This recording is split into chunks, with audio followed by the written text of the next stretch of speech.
ને પછી ઘરેથી પૂછ્યું કે કેમ છે? આપણે તો કહીએ કે દરિયાસી મોજમાં ને ઉપરથી કુદરત મિલે છે. ફાટેલા ખિસ્સાની આડમાં રાખી છે અમે છલકાતી મંગાતી મોજ.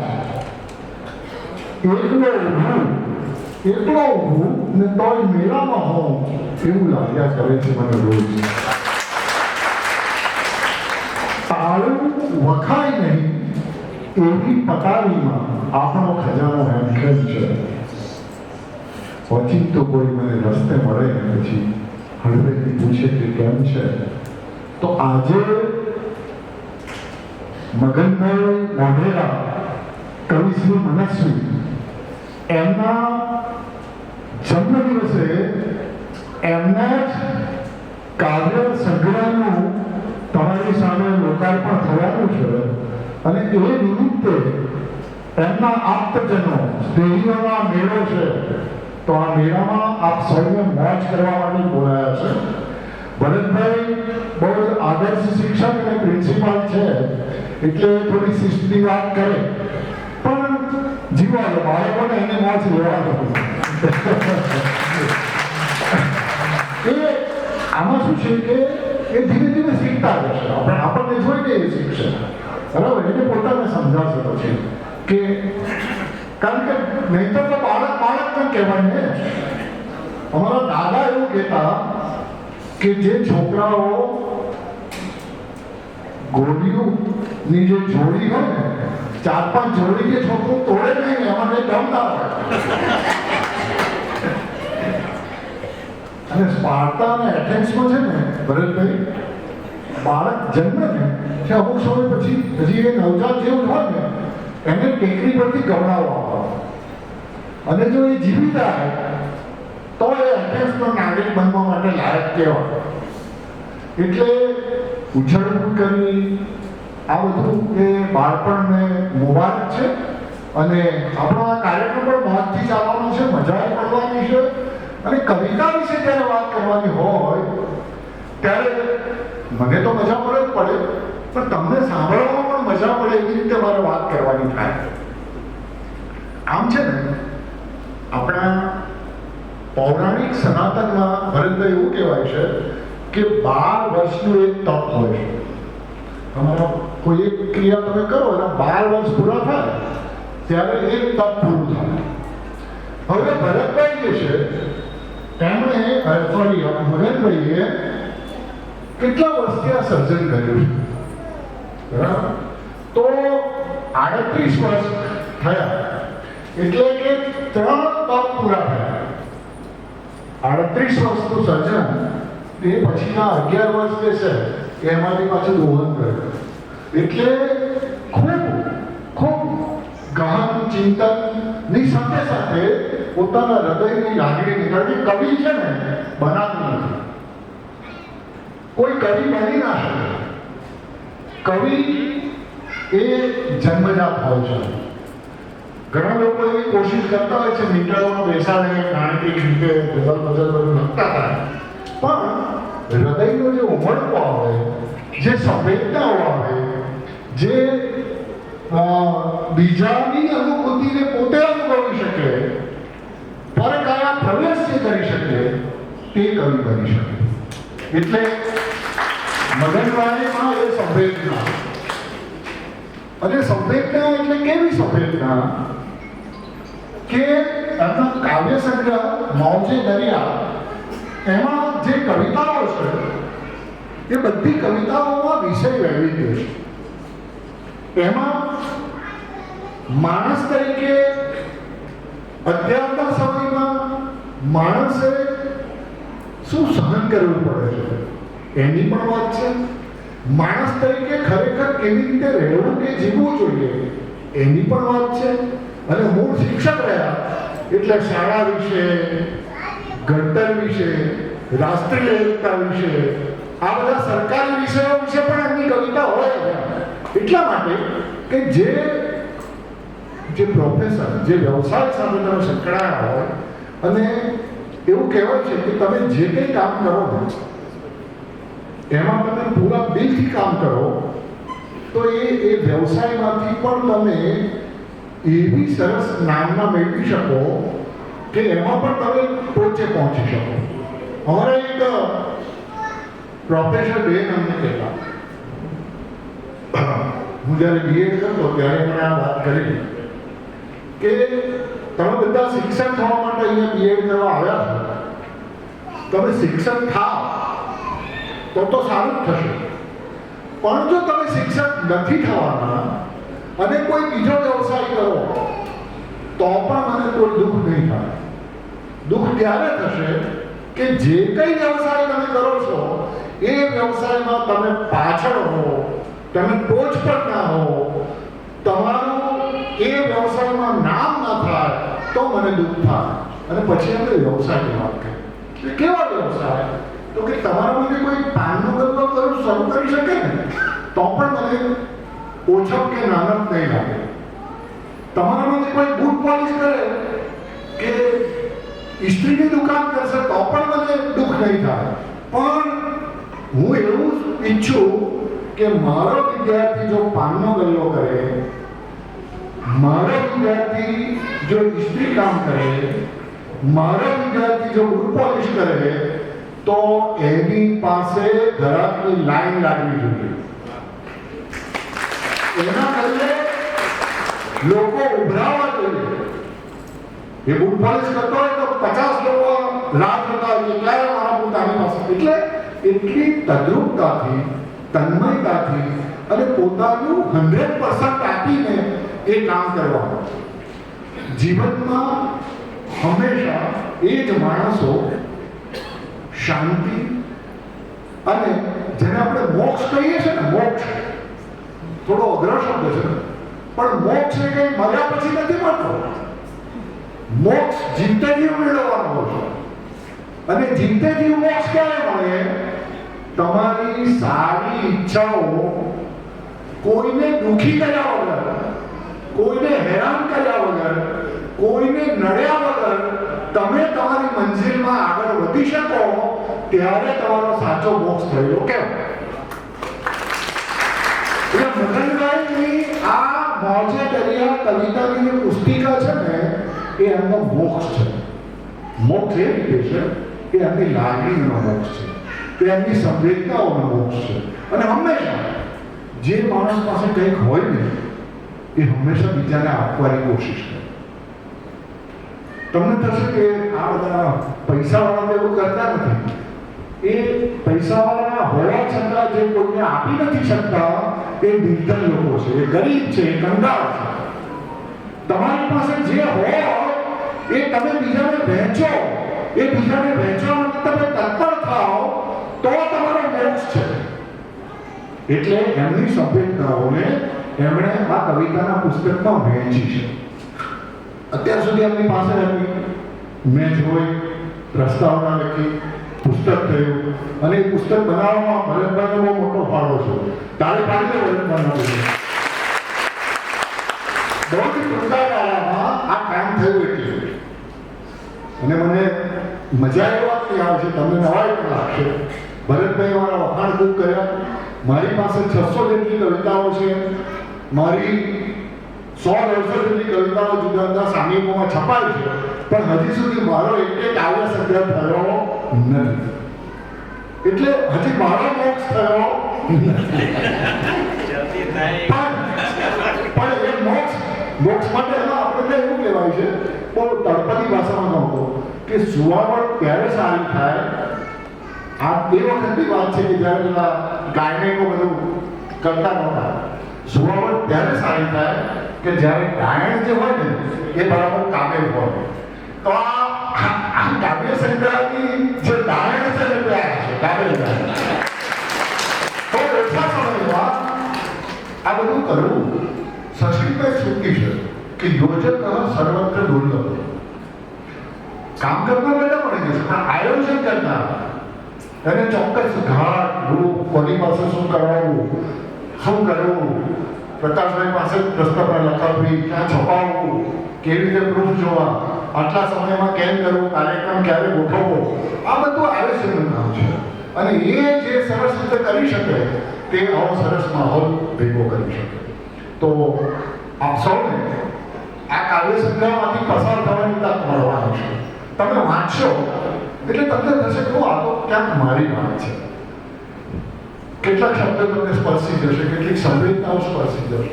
અને એક તો હેતુ છે, કવિતાના પુસ્તક કરવાનો હેતુ શું હોય?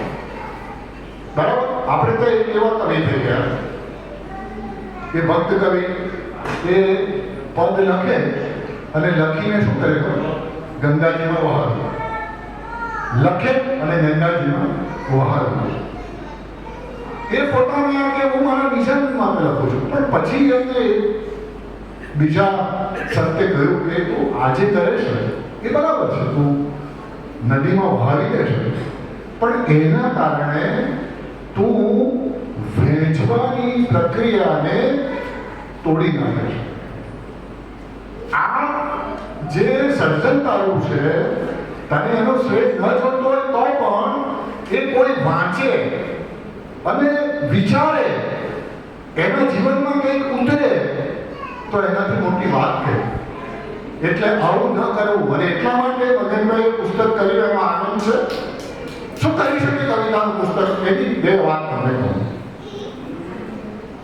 ને ગમતાનો કરીએ ગુલાબ, આડા બે હાથ નથી આપવું એવું કે એ તો હોશિયારી આપે, એવું ન કરાય.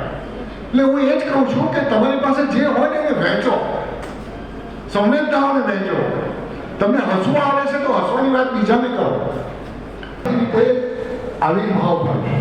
મારી પોતાની વાત કરું તો દાખલા તરીકે મોંઘવારી ખૂબ વધી ગઈ, લોકો દુઃખી છે, ગેસના બાટલાના ભાવ વધી ગયા, પેટ્રોલ ડીઝલ, તો શું કરવું? હવે આપણે તો શું કરી શકીએ? મારી કોઈ એવી એસેટ નથી કે 10 જણને પેટ્રોલ પુરાવી શકે, પણ હું કવિતા તો લખી શકું જેમાં મોંઘવારી વિશેની મારી પીડા આવે અને એ કોઈક વાંચે તો એમ થાય કે ઓ આ તો અમારી વાત છે. હે ને? એ કવિએ સરસ લખ્યું. એ આપણા જેવો શિક્ષક કવિ હશે એટલે એણે હિન્દીમાં એવું લખ્યું કે મેરા વેતન મેરા વેતન ऐसा रानी, એની પત્નીને પૂછે કે મેરા વેતન ऐसा रानी जैसा गरम तवे पर पानी. मेरा वेतन ऐसा रानी जैसा गरम तवे पर पानी. पहली तारीख આવે તો બીજી તારીખે પૂરું થઈ જાય. કિસ્સો ખાલી જો આ સંવેદના છે. કઈ બોલચાલની ભાષામાં કઈ મોટી વાત કહી, હે ને? આ મોંઘવારીની વાત છે, હે ને? કે बाजार से खाली हाथ जब घर लौटता हूं, बच्चे मुस्कुरा देते हैं और मैं मर जाता हूं. બાપ જ્યારે ઘરે આવે કે આપણે બધામાં આવું છે. જુઓ, સમજો, તમે તમારા ઘરે જાઓ છો ને ઘરના વડીલ છો ને તો ઘરના નાના સભ્યો માટે કંઈક ને કંઈક સાથે લઈ જાઓ. અને જો નથી લઈ જતા તે દિવસે તમારા દીકરાઓ સમજી જશે એટલે હસી જશે. પપ્પાને કહ્યું છે આ તો કંઈક તકલીફ હશે, એની એ સમજદાર.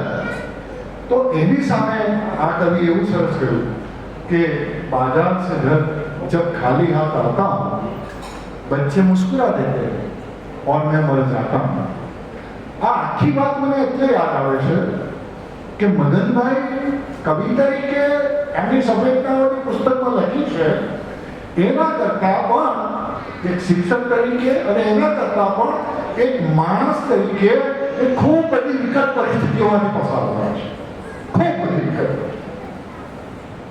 2001માં જ્યારે જીવન સંગીની કાયમી વિદાય લે, બાળકો નાના નાના હોય અને એવા સંજોગોમાં કુટુંબને, પરિવારને સાચવી રાખો. અને અત્યારે બધાના હસતા ચહેરાઓ જોઉં છું ને એમના પરિવારના જે આત્મીયતાનો ભાવ છે, જે આમ આર્ટિફિશિયલ નથી, બહુ સરળતાથી એ લોકોનું એક ચોક્કસ પ્રકારનું જોડાણ છે, સ્નેહનું જોડાણ છે.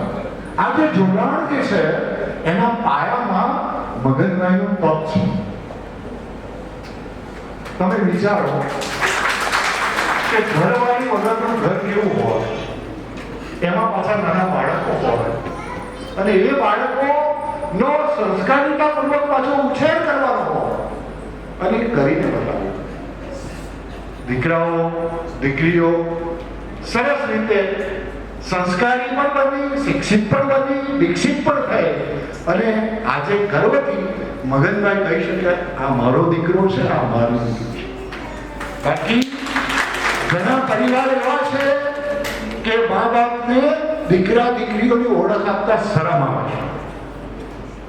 એક કવિએ એવું કહ્યું કે મને જોઈને લોકો પૂછે છે એમ કે લીલા વૃક્ષની ડાળખી કેમ સુધી? જેના સંતાન નકામા હોય તેના માટેની આ વાત છે કે મને જોઈને એ સંતાનને જોઈને પૂછે કે એટલે તારા મા બાપ તો આવા કરે, તું કેમ આવો પાક હોય? એટલે કે મને જોઈને લોકો પૂછે છે કે લીલા વૃક્ષની ડાળખી કેમ સૂકી? મને કહેતા અને જણાવતા અને અનુભવતા આનંદ થાય છે કે મગનભાઈના આ કુટુંબ પરિવાર વૃક્ષની ડાળખી સૂકી નથી, લીલીછમ છે, ફૂલોથી વરમતી છે, સુગંધિત છે અને એની સોરમ આપણે સૌ લઈ રહ્યું છે. આ એનો આનંદ છે. અમે ભરતભાઈ સાથે અમારી જૂની મિત્રતા છે. કહેતા કે આવો સરસ હોલ ને કવિતાનું પુસ્તક ને આ તો બધું ગાંઠના ગોપીચંદન કરવા જેવું છે. પણ ગાંઠના ગોપીચંદન એટલે શું? હમણાં અમિતભાઈએ મારી પંક્તિ કહી કે બધું ભેગું કરો પણ જો તમે વાપરી ના શકો તો તમારે જેવા ટંગાળ કોઈ નથી. સમજો? એટલે ક્યારેક ક્યારેક અને ઘણા એવા લોકો હોય છે કે જેના પૈસા બીજા જ વાપરે, પોતે કઈ નથી કરી શકતા, સ્વભાવમાં થઈ ગયો, છૂટક નહીં. બરાબર? એ દાંતણ લેવા જશે તો દાંતણવાળી સાથે પણ દલી જશે. હે 10 રૂપિયાના 10 આપી પેલી તડકો થાય છે, 6 નાખે તો એ 7 લે છે. હવે એક દાંતણ વધારે લાવીને એ શું કમાઈ લેવાનો છે? એ શું કમાય છે ખબર? એ ગરીબોના નિશા સાથે રમતા રમતા તમારા ખિસ્સામાં હાથ જાય, તમને કોઈને 2 રૂપિયા 5 રૂપિયા કોઈ રસ્તે ચાલતા કે કોઈ જરૂરિયાતવાળા તમે આપો અને એનો જે ઉમળકો હોય છે, એનો જે આનંદ હોય છે અને એના કરતાં પણ એના દ્વારા મળતી જે દુઆ હોય છે ને એ દુઆઓ દ્વારા જ આવો પરિવાર વિકસિત થઈ શકે. જો એ ના હોય તો ના થાય. તમારો સ્વભાવ, તમારું વર્તાવડાપણું, તમારો લોકો સાથેનો વ્યવહાર, તમારી શાલીનતા, હું જ બધાનું ખાઈ જાઉં, મારે ત્યાં કોઈને નહીં ખવડાવું, આવી ભાવના સાથે જીવવાવાળા લોકોનો પરિવાર આવો મહેકતો ઉમળકાવાળો ક્યારે હોઈ શકે નહીં. અને એટલે જ આ મોજે દરિયા આજે એમના 69મા જન્મદિવસે આપણે ઉજવી રહ્યા છે. 70મા વર્ષમાં પ્રવેશી રહ્યા છે. આપણે ઈચ્છીએ કે 101 વર્ષે એમનો બીજાના 10મો આપણે માગું છે તો ઓછું કામ 101 વર્ષે આના કરતા ઘણી હોલમાં આપણે 10મો કાર્ય સંજ્ઞા એનું વિમોચન કરીએ. હું વિમોચન તરીકે નહીં હોય પણ આવી ચોક્કસ.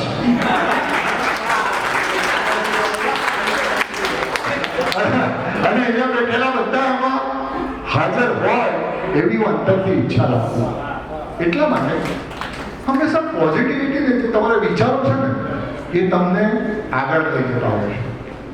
એક માણસ છે નામ બેઠો હતો અને એને હાથમાં કઈ નહોતું પણ આ પલાટીને બેઠો એવી રીતે બેઠેલો કે જાણે સામે થાળી મૂકી હોય આમ કરીને આમ લે અને જો તો પેલા બીજા બધા નવા લઈ ગયેલા શું કરે? તો કે જમે છું. તો કે શું જમે છે? તો નહીં બસ સપનામાં જમું છું. તો કે શું ખાય છે? તો કે રોટલો મસાલ. પેલા કહે કે હું સપનામાં જ ખાય છે તો 32 પકવાન ખાય. દૂધપાક, પૂરી, ઊંધિયું, કેરી,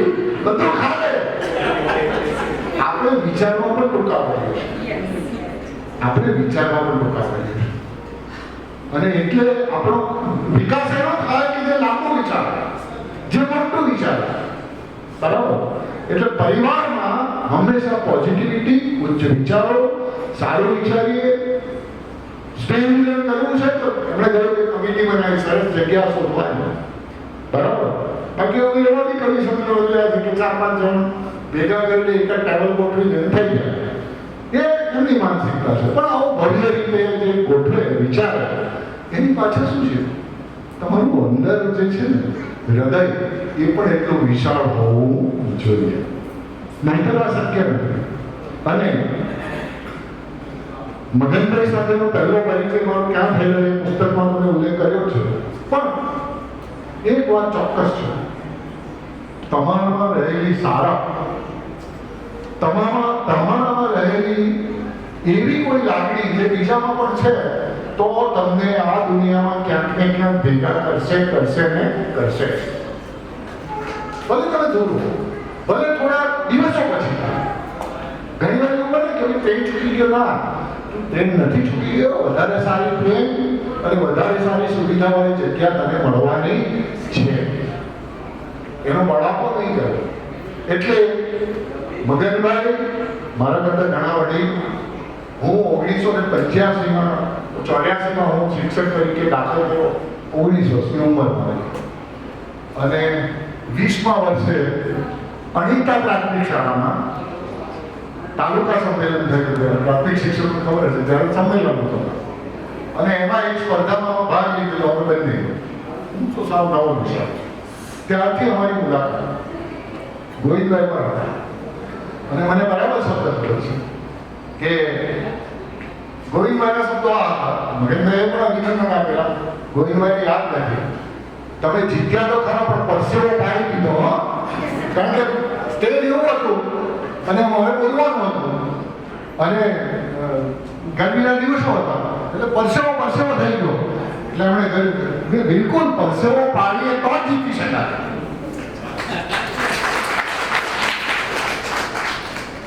પરસેવો પાડીએ તો જ જીતી શકાય. અને બીજી વાત કે પરસેવો એટલે માત્ર આ પરસેવો રીતે નહીં. પરસેવાને આપણે પ્રતિકાત્મક લઈએ તો મહેનતના સંદર્ભમાં તમે કંઈ પણ કરો. દાખલા તરીકે આ પુસ્તક થયું તો કવિતાઓ લખીને મૂકી દીધી હોત તો કંઈ ના થાય. એને એકત્રિત કરવી, એનું ચયન કરવું, એને ક્રમવાર ગોઠવવું, એને વિષયવાર ગોઠવવી, કોઈકને સંભાળવા આપવી, જોવા આપવી, આ બધું કામ છે. આમનામ પેઠે ના થઈ જાય તો એ પણ એક પરસેવો છે. તો ફરી એકવાર મગનભાઈને આપના સૌ વતી હવે 70મા વર્ષમાં પ્રવેશી રહ્યા છે ત્યારે જન્મદિવસના ખૂબ અભિનંદન આપીએ. અને નિર્દોષભાઈ આપણી સ્ટાઇલમાં આપ્યા. હે ને, હું બોલું છું, તમે બધા જીજો. અભિનંદન અભિનંદન જન્મદિવસના અભિનંદન.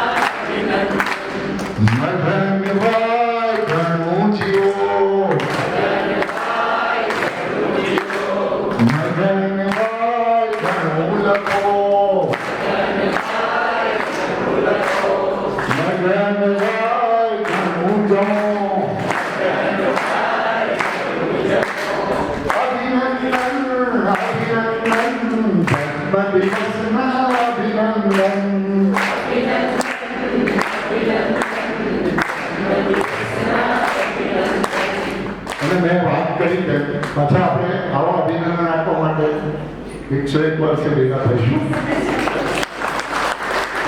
આવી રીતે તાળીઓ પાડી. અને એવું એક એવો રિવાજ છે કે તમે કોઈ પણ કવિને બોલો ને એટલે એણે એની કવિતા કહેવી પડે. એટલે હવે મારી કવિતા કેવી પડશે. અમારી સેના હાથ છે ઉપર તરફ. અમારા હાથમાં એક માઇક છે એટલે હું એક જ કરીશ. જેના બે છે તો બે જ કરજો. હવે જેવો અભિનય કર્યો એવો કરજો હાથથી અને ગાજો. આંગળાનો જાદુ, આંગળાનો જાદુ, મારા આંગળાનો જાદુ,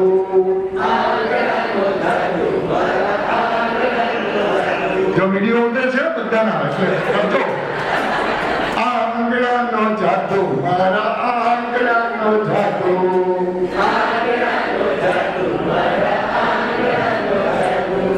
મારા આંગળામાંથી માછલી બની જાય,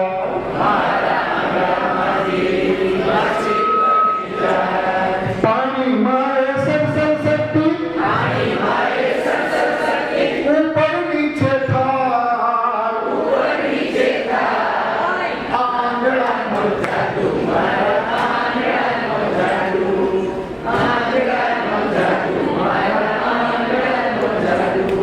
મારા આંગળામાંથી બે હરણ બની જાય,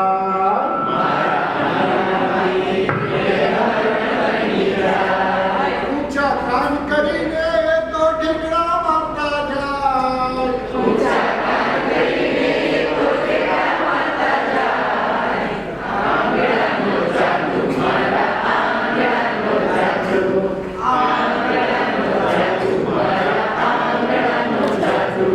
મારા આંગળામાંથી પતંગિયું બની જાય,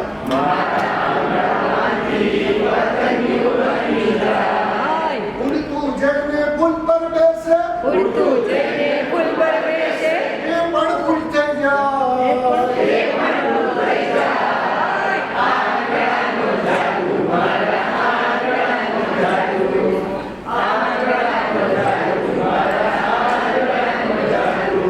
આંગળા વડે પેન્સિલ પકડું કેવું સરસ લખાય,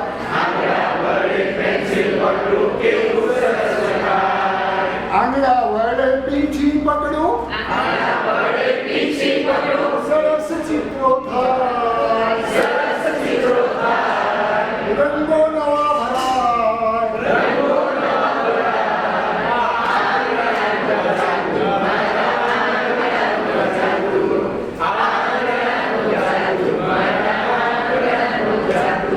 ક્યારેક મારી આંગળી આ તોફાની થઈ જાય, માથામાં જે ખણખણ કરતી, બાજુવાળાને ગજબજ કરતી, એને સમજાવાય, આવું ન કરાય, ગાંધી આવું ન કરાય,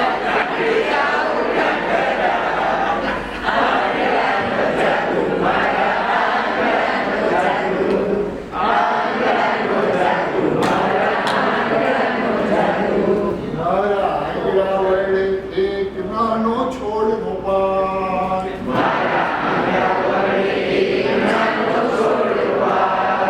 રોજ એને પાણી સિંચું, ઝાડ મોટું થાય,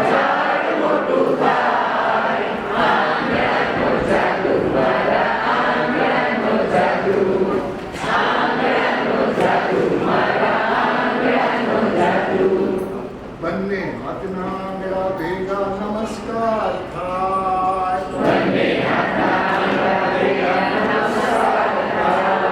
ગુરુજી પ્રભુજી માત પિતાને જય જય જય કરાય,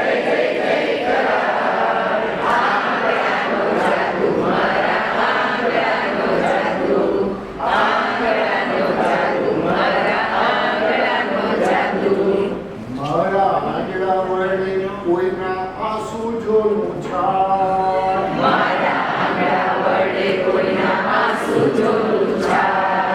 મારી સાથે સાથે પ્રભુજી પણ રાજી થાય.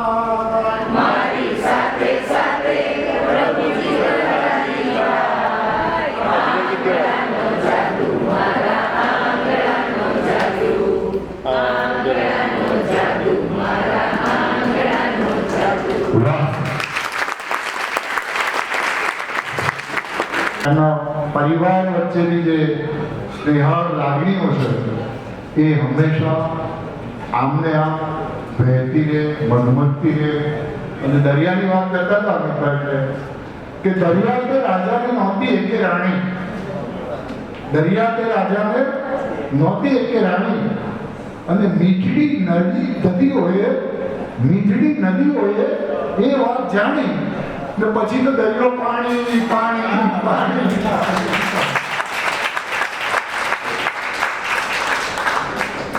એટલે મગનભાઈની કવિતાઓમાં પણ એ પાણી છે, પાણીદાર કવિતાઓ. એ વાંચશો ને તો તમે પાણીથી પાતળા નહીં ખાઓ, પાણીદાર બનશો. એટલે એવી મજાની આ રચનાઓને આવકાર આપું છું અને જન્મદિવસે મગનભાઈને દરિયો ભરીને શુભેચ્છા આપું છું. અને આપ સૌએ મને સાંભળ્યો તે બદલ આપ સૌનો પણ ખૂબ ખૂબ આભાર વ્યક્ત કરીને તમારી વાણી રહેવાની તક મળી છે અને મજા આવે, કંઈક ને કંઈક નવું શીખવા પણ મળે. કારણ કે એમના કાવ્ય સંગ્રહ વિશે એને કીધું કે હજી પણ સરસ શેર છે એમની માટે કહેવાનું મને બંધ થાય કે કવિતા લેખના સરળ નહીં, પૂછ ઇન ફનકારો સે. कविता लिखना सरल नहीं, कुछ इन फनकारों से लोहा काटा है इन्होंने कागज की तलवारों से. तो ये कार्य અત્યારે પ્રકાશભાઈ કરી રહ્યા છે અને અમારી સાહેબ એવી ઈચ્છા કે જલ્દીથી સુંદર મજાનો એક જબરજસ્ત ગુજરાતી સાહિત્યમાં તમારો કાવ્ય સંગ્રહ અમને મળે. અને એમની અપેક્ષા છે મગનભાઈ માટે હે ને 101 વર્ષ જ્યારે, કારણ કે અત્યારે 69 પૂરા થયા ને બાપુ. હા બરાબર. તો 101 વર્ષે બીજો 10મો કાવ્ય સંગ્રહ. તો વિચારો માગવું તો શા માટે? અમે ઘણીવાર હેલ્થમાં ને મારી પલ્સરમાં ઘણા લોકો છે અમે કહેતા હોય એમાં કે ભાઈ પોઝિટિવિટી છે ને, માગવું તો સારું માગવું. ઘણા નથી કહેતા કે ભાઈ ભગવાન પાસે શું માંગ્યું, તો કે મારા દીકરાના દીકરાની વહુ 7મા માળે બેસીને સોનાના હિંડોળે એના દીકરાને સરસ મજાનું ભોજન જમાડે. આટલું જ માગવું છે કે કાંઈ નહીં. આમ કહીને ઘણું બધું માગી લે તો સારું સ્વાસ્થ્ય આવી ગયું, સમૃદ્ધિ આવી ગઈ, સુખ આવી ગયું, બધું જ આવી ગયું. તો હવે બાપુનો કાવ્ય સંગ્રહ બધા જ વિષયો જેમણે એમાં આટોપી લીધા છે. સાહેબે કીધું એમ ભરતભાઈ મકવાણા કે જેમણે આ આખા આયોજનમાં મહત્વનું યોગદાન આપ્યું છે, એમનો પણ લેખ આ કાવ્ય સંગ્રહ વિશે એમાં છે. તો હું વધારે સમય ન લેતા ભરતભાઈને જ વિનંતી કરું કે તેઓ પણ ટૂંકા શબ્દોમાં કાવ્ય સંગ્રહ વિશે આપણને વાત કરે. શ્રી ભરતભાઈ મકવાણા સાહેબ. મુખ્ય મહત્વની ક્ષણને વધારી દીધું. હા, એમનો પરિવાર પણ સાથે જોડાઈ શકે છે, સાથે આવી શકે છે. એમનો પરિવાર આખો અને જોરદાર કાર્યોથી જબરદસ્ત મોજે દરિયા અને દરિયાસી મોજ.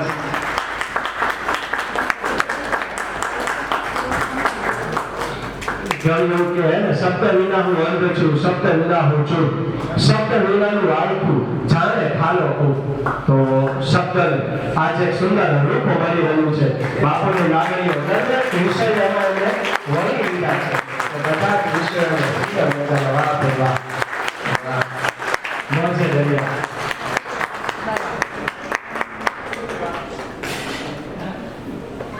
ખૂબ ખૂબ આભાર બધા જ મંચસ્થ મહાનુભાવોને, કવિશ્રીઓને, કવિને પુસ્તક વિશે વાત કરવા માટે શ્રી ભરત.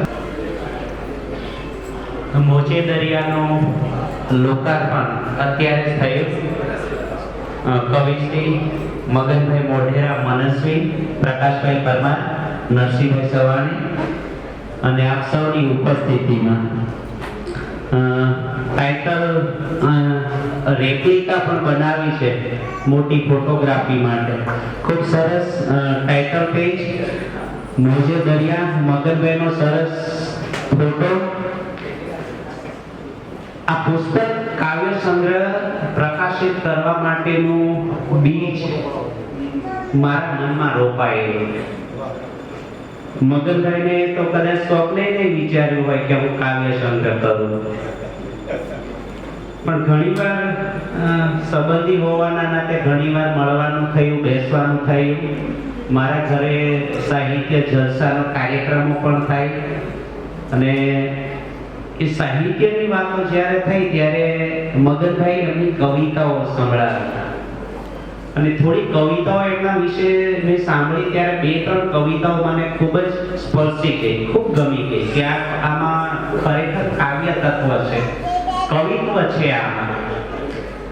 એટલે એકવાર બેઠા બેઠા વાત ચાલતી હતી એટલે મગનભાઈને મેં કીધું કે આટલી બધી કવિતા છે ને આટલું બધું લખો છો તો કાવ્ય સંગ્રહ બહાર પાડો.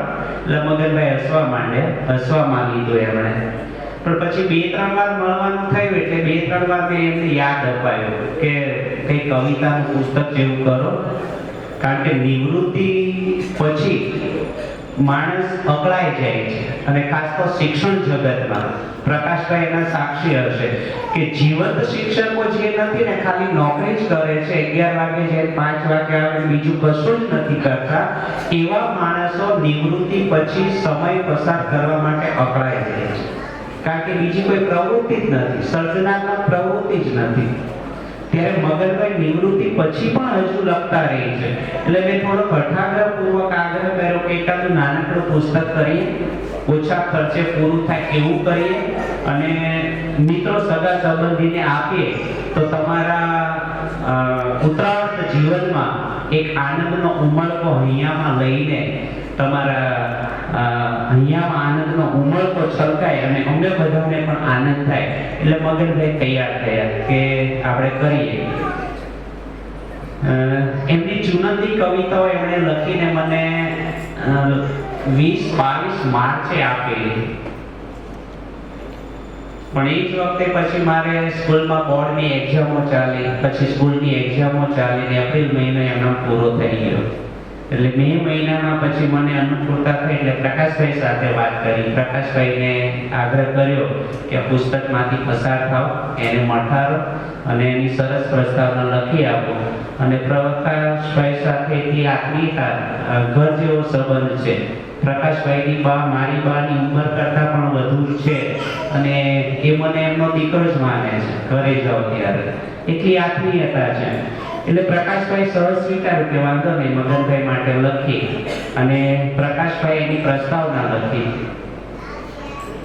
8 દિવસમાં અઠવાડિયામાં પ્રકાશભાઈ પ્રસ્તાવના લખીને મને પરત કરી દીધું કે અઠવાડિયામાં લખાઈ ગઈ. સરસ મજાની પ્રસ્તાવના. એટલે મારું કામ હતું કે પુસ્તકને મઠારીને આપવું, અત્યારે જે હાલતમાં છે એ રીતે મારે કરવું, એટલી જવાબદારી. મારા વિશે પેલા બાળકોની વાત નીકળે એટલે કીધું ભરતભાઈ થોડાક આદર્શ શિક્ષક છે, એટલા માટે કે હું આદર્શમાં જ માનું છું. પ્રેસ વાળાને પણ ખબર ને મારી સાથે કામ કરનારાને પણ ખબર છે કે મને આ રીતનું કામ જોઈએ છે. પેલો પ્રેસ વાળા મારા 3 પુસ્તક પછી એટલું સમજી ગયો છે કે ભરતભાઈ રસોઈ, દીર્ઘઈ, બિંદુ, અનુસ્વાર બધું જ કાળજીપૂર્વક જુએ છે. એટલે એમની મહેનત ન વધે ને એટલે પહેલી જ ટાઈમિંગમાં એટલે એમણે એટલી કાળજી રાખી છે કે પ્રકાશભાઈ એક જ વારના ગ્રુપમાં આ પુસ્તક ફાઇનલ થઈ ગયું છે. એ ગ્રુપ મગનભાઈ જોયું અને મગનભાઈ જોયા પછી મને મોકલો અને મેં બીજી નજર નાખી અને થોડું થોડું નાના મોટા સુધારા હતા એ સુધારા થયા અને આ પુસ્તકનું ટાઇટલ પેજ મેં બનાવ્યું. પ્રકાશભાઈને પણ મોકલ્યું હતું જોવા માટે કે સુધારા વધારા હોય તો બોલો. પ્રકાશભાઈનું સૂચન હતું એ પ્રમાણે કે મગનભાઈનો ફોટો બદલો, એટલે આપણે ફોટો બદલો અને નવો ફોટો મગનભાઈ પાસે સ્પેશિયલ મેં પડાવડાવ્યો. મેં કીધું જૂનાને નવો પાડો કંપનીમાં પાછળ ગાર્ડનમાં, અને નવો ફોટો પાડીને મને મોકલો અને દરિયાને અનુરૂપ એમને એ ફોટો મેં લીધો અને ટાઇટલ પેજ મેં બનાવ્યું. ગમ્યો ટાઇટલ પેજ? ગમ્યો? એટલે આ ટાઇટલ પેજ પણ મેં બનાવ્યું, પ્રેસ વાળાને મોકલી આપ્યું. પ્રેસ વાળાએ 2 દિવસમાં ફાઇનલ પ્રૂફ કરીને આનું લેઆઉટ કરીને મને મોકલ્યું. એ વખતે 25 તારીખ 21 તારીખથી હું બાપુજીના કામમાં ને પ્રવાસમાં ને વ્યસ્ત થયો, છતાં પણ ફોન પર સતત કામ થતું રહ્યું અને પ્રેસવાળાને મારો ટાઈમિંગ ને એ પણ ખ્યાલ કે મેં જે ટાઈમ કીધું એ ટાઈમે મને કામ મારું મળી જવું જોઈએ. 29 તારીખ આપણે એને કીધેલી 29 તારીખે પુસ્તક મારા હાથમાં આવી જવું જોઈએ. એ પ્રમાણે પ્રેસવાળાનો 29 સાંજે ફોન આવ્યો કે પુસ્તક તૈયાર છે, લઈ જજો. મગનભાઈ 30 તારીખે લઈ આવ્યા. આજે 1 તારીખે આ પુસ્તક આપના હાથમાં છે. પ્રકાશભાઈની પ્રસ્તાવના આ ટાઇટલમાં મોજે દરિયાના ડિઝાઇનમાં લખ્યું છે મોજા ઉછળે છે એમ. આમ તો આપણે મોજે દરિયા શબ્દ આપણી લોકબોલીમાં વાપરીએ તો આનંદ માટે. કોઈને પૂછે શું ચાલે, બસ એકદમ મોજે દરિયા. તો મોજે દરિયા છે એ આનંદનો ઉમળકો છે, અંતરનો ઉમળકો છે. માણસ જ્યારે હૃદય અંતરથી જ્યારે આનંદથી છલકાતો હોય છે ને એ માણસ જીવંત જીવતો હોય છે. એ ઓછા પૈસામાં પણ જીવી જાય, સંઘર્ષમાં પણ જીવી જાય. કટોકટીમાં જલજીવની 11 આવે અને નદીએ ઠાકરની મૂર્તિને નવડાવવા લઈ જાય. એવું ખ્યાલ છે કોઈને? ખ્યાલ છે? ગામડામાં હતું એવું. એકવાર નદીમાં પૂર આવ્યું પ્રકાશભાઈ, તો ગામના છોકરા નદી કિનારે ઉભા હતા તો નદીના પાણીમાં તબલાની 2 જોડ તણા નથી જતી, તબલા દેખાતા હતા. તો છોકરાએ ડૂબકી મારી તબલા લઈ ગઈ. તો જેવા તબલા લીધા તો અંદરથી તબલા બાંધેલા રામદાસ મહારાજ બહાર નીકળ્યા. એટલે કેળે તબલા બાંધેલા અને આમ વગાડતા છે, શેરી વલાવી સજે કરું ઘરે આવો. રામદાસ મહારાજ તબલાના કારણે જીવી ગયા. જીવનમાં એકાદી કલાનો સહારો હોય ને તો જીવી જવાય.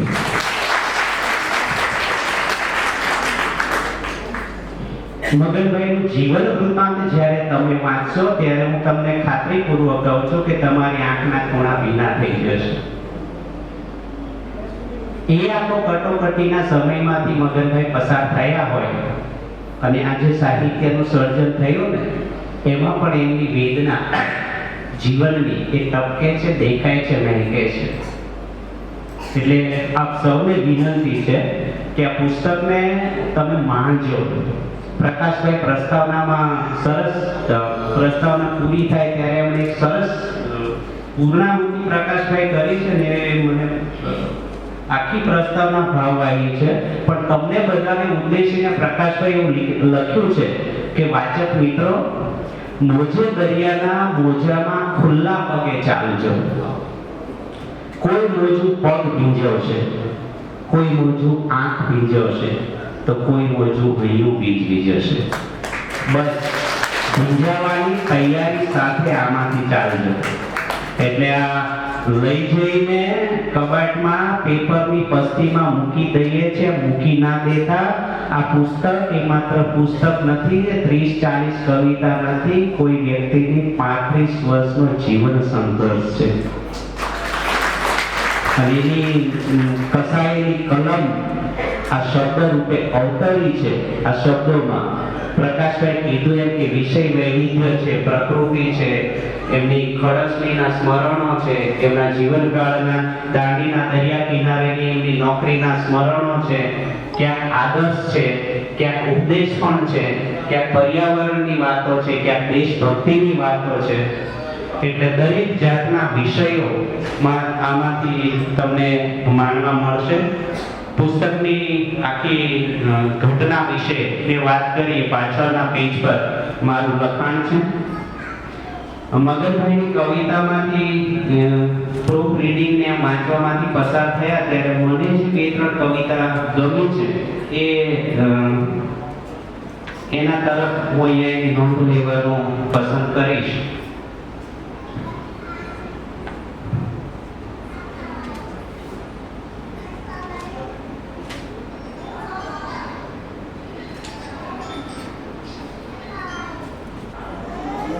અનુક્રમણિકામાં 40મી કવિતા છે 52મા પેજ પર.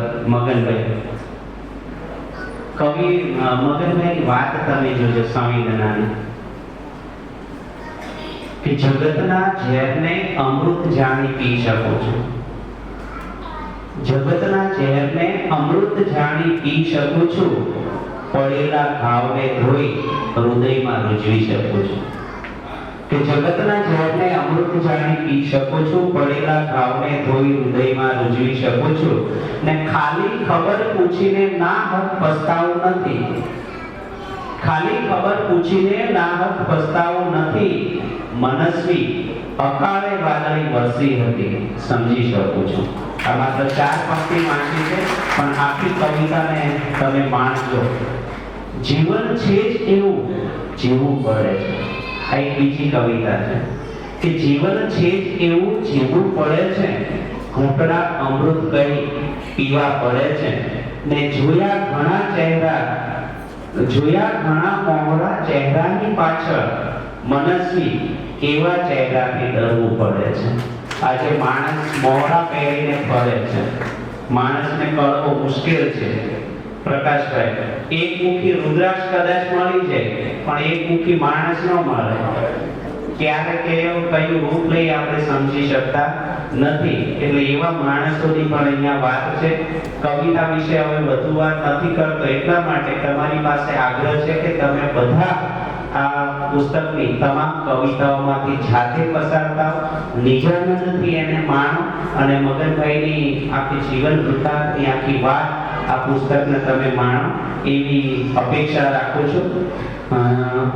પુસ્તક વાંચવાથી શું થશે એની 4 પંક્તિ કહીને મારી વાત પૂરી કરું.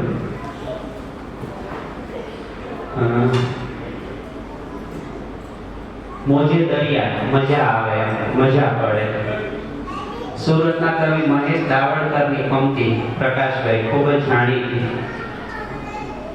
કે મજધારે તો કોઈને કિનારે મજા પડે છે. મજધારે તો કોઈને કિનારે મજા પડે છે, જેવું હોય જેનું સ્તર એવી એને મજા પડે છે. કે મજધારે કોઈને મજધારે મજા આવે, કોઈને કિનારે મજા આવે, જેવું હોય જેનું સ્તર એવી એને મજા પડે, ને જ્યારે મળે તું આમ તો જાણે મજા પડે. જ્યારે મળે તું આમ તો જાણે મજા પડે, વચ્ચે ન આવે હું તો વધારે મજા પડે. આ હું કાઢી નાખવાની જરૂર છે. હું ને ખીલે છે ફૂલ જ્યારે હવાને મજા પડે. ફૂલે છે ખીલ જ્યારે હવાને મજા પડે, વહેંચે ખુશ્બુ ત્યારે બધાને મજા પડે. તો અહીંયા મગનભાઈ આ શબ્દો વડે, કવિતા વડે, શબ્દોથી મહેક ખુશ્બુ વહેંચવાનું કામ કર્યું છે. હવે તમને મજા પડે કે ન પડે એ તમારા સ્તરની વાત છે,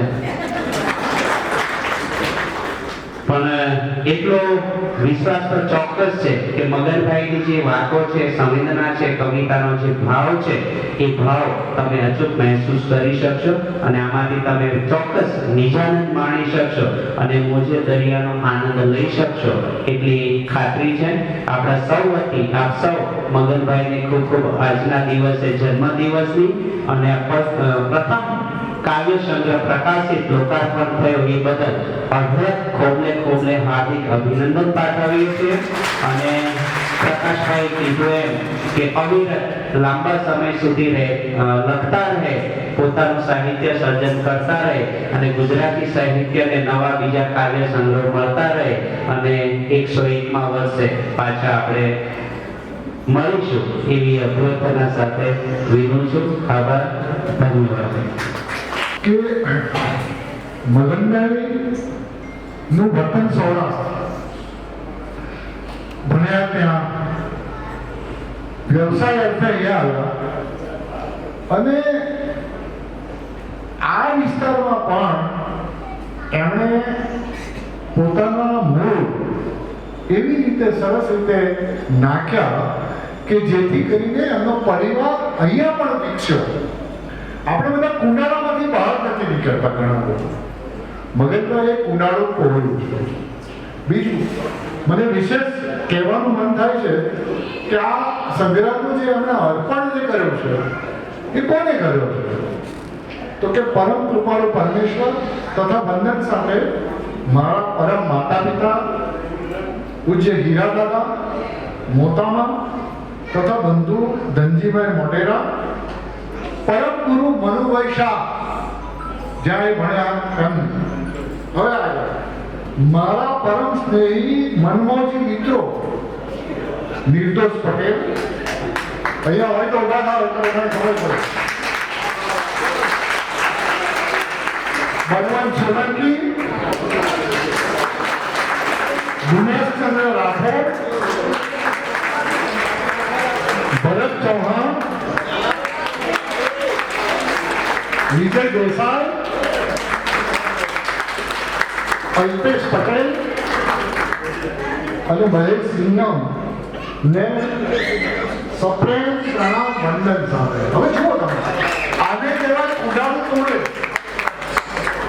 બરાબર, એમણે પ્રસ્તાવના એમણે જે આત્મનિવેદન કર્યું છે એમાં પણ બીજા મિત્રોને યાદ કર્યા છે, પણ એમણે છે ને હંમેશા હાથને ખુલ્લા રાખીને બધાને પોતાનામાં સમાવ્યા છે.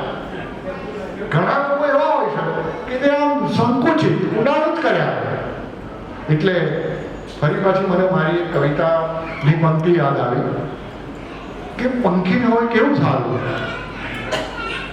પંખીને હોય કેવું સારું, ગમે તે ઝાડની મનગમતી ડાળી પર બેસી શકે પરવાર, ને ઝાડને નથી હોતું મારું કહેવાનું. કાગડો અહીં બેસી ક્રાઉ ક્રાઉ કરતો ને બુલબુલ પણ અહીં બેસી બોલે.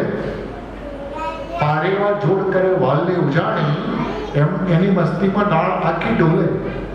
તડકો કે છાંયડો કે ફળ ફૂલ કાંટા, અહીંયા તો બધું થઈ આવે. પંખીને હોય કેવું સારું. હવે જે વાત છે તે ક્યાંથી આવો છો તમે, કેવા છો, એવું કોઈ દાળકી કોઈને ના પૂછે.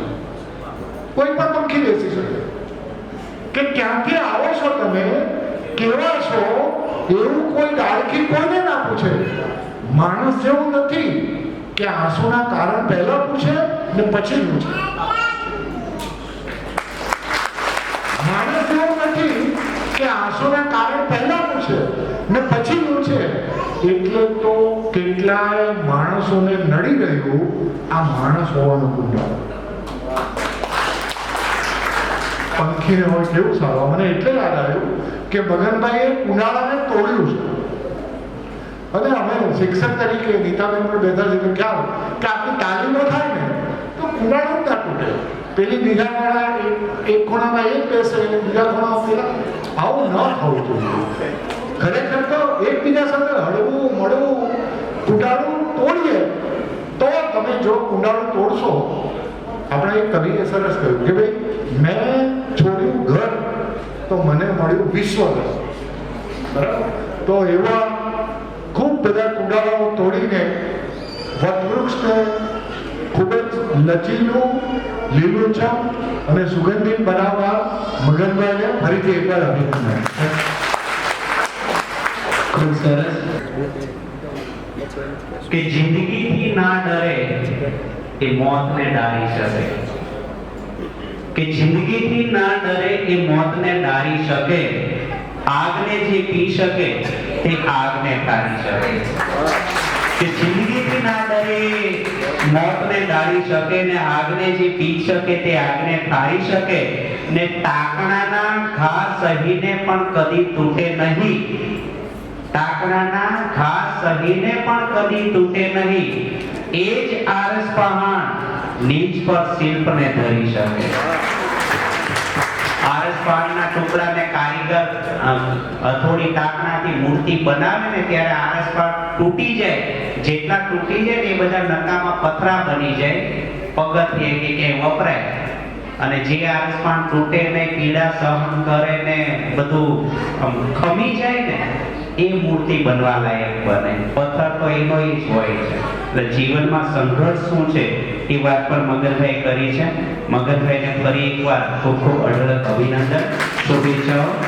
અને પ્રકાશભાઈ, આ પુસ્તકની એક વિશેષતા તમે જોશો કોઈ પણ પુસ્તક, તો આ પહેલું પુસ્તક સેમ જ હોય છે, પુસ્તકનું નામ ને લેખકનું નામ, પછી પાછળ જુઓ ને એટલે અહીંયા આખું ભરચક હોય અને વચ્ચે આ પુસ્તકની કિંમત હોય, મૂલ્ય હોય. આમાં ક્યાંય મૂલ્ય લખ્યું જ નથી, અમૂલ્ય છે. મૂલ્ય અમે લખ્યું નથી, અમૂલ્ય છે. અને મગનભાઈનો ભાવ હમણાં પ્રકાશભાઈ કીધું એમ એટલા માટે કે વિશાળતા ઉદારતા રાખી છે. આજે પણ લોકાર્પણ પ્રસંગે અહીંયા ઉપસ્થિત દરેક વ્યક્તિને મગનભાઈ અને મોઢેરા પરિવાર તરફથી આ પુસ્તક, પેન અને એક કેરી બેગ અહીંયાથી બધાને સપ્રેમ ભેટ મગનભાઈ તરફથી આપવાની છે. આ વેચવાનું નથી, વહેંચવાનું છે. એટલે બધા આને માણજો, નિજાનંદ માણજો અને આ કવિ કાવ્ય સંગ્રહમાંથી પસાર થજો. મગનભાઈનો મોબાઈલ નંબર આમાં છાપેલો છે. કોઈ કવિતા સ્પર્શી જાય, ગમી જાય, અભિનંદન આપવા જેવું લાગે તો મગનભાઈ સાથે વાત કરજો. અને મગનભાઈ સાથેનો સ્નેહ ભાવ જાળવી રાખજો એવી અભ્યર્થના. Thank you. ભરતભાઈ જોડાયેલા છે એટલે બધું જ કીધું કે ફ્રન્ટ પેજ અને બાપાનો ફોટો હોય તો એના બદલી નાખીએ ને નવો ફોટો.